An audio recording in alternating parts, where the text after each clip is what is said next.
Stanford University.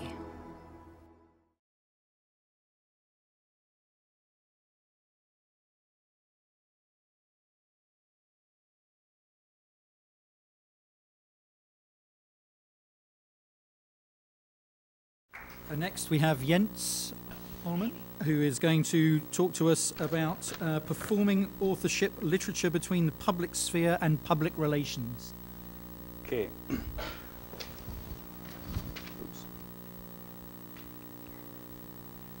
There we go. Okay, right now I'm going to show you a quite provocative piece of marketing. What you see here is a full-page ad in Billboard magazine taken out by Johnny Cash's record company, American Recordings, in 1998.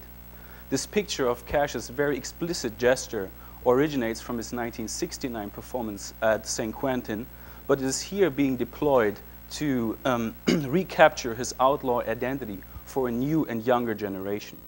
What this picture basically says is, I'm not going to do what you want me to do.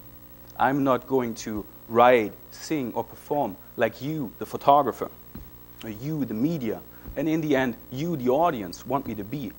I'm going to do what I want to do and what I consider to be necessary, no matter at what cost. But what does Johnny Cash have to do with Samuel Beckett and Heiner Müller? In fact, I argue that the gap between adversarial pop artists like Johnny Cash on the one hand and adversarial avant-gardist writers of the 20th century is not as big as you might think. In both cases, their rebellious attitude proved crucial to successfully establishing, or you might say branding, their public image. In my dissertation, I'm examining these two pivotal 20th century playwrights and their self-presentation in the public sphere. Both of them had a deep impact on postmodern theater and culture and reached a nearly iconic status in their field. But when it comes to interacting with the media and the public, particularly Beckett refused to show up and to explain his work. In fact, when he won the Nobel Prize in 1969, he sent his publisher to accept the award and to give a speech. And in doing so, Beckett was kind of thumbing his nose at the audience and at the institutions of literary establishment. He was basically saying, I don't care about public acclaim or if publishers will be able to sell my books.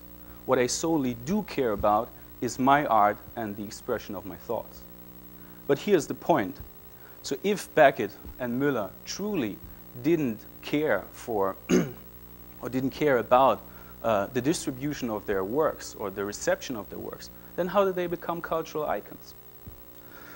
In fact, I argue that flipping off the camera, so to speak, is a very effective marketing method that arouses the public's attention.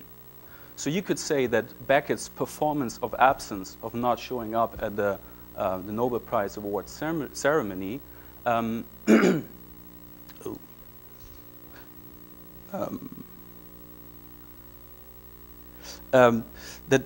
not showing up at the ceremony served to disconnect him from capitalistic promotion and public marketing. But on the other hand, it was also strengthening his rebellious public image, and therefore I argue that in the end this whole episode had the effect of a de facto marketing campaign.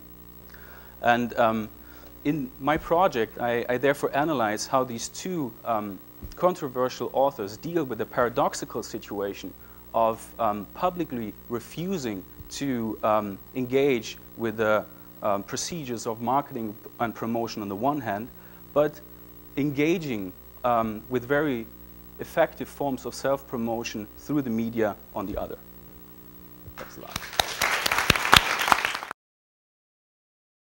For more, please visit us at stanford.edu.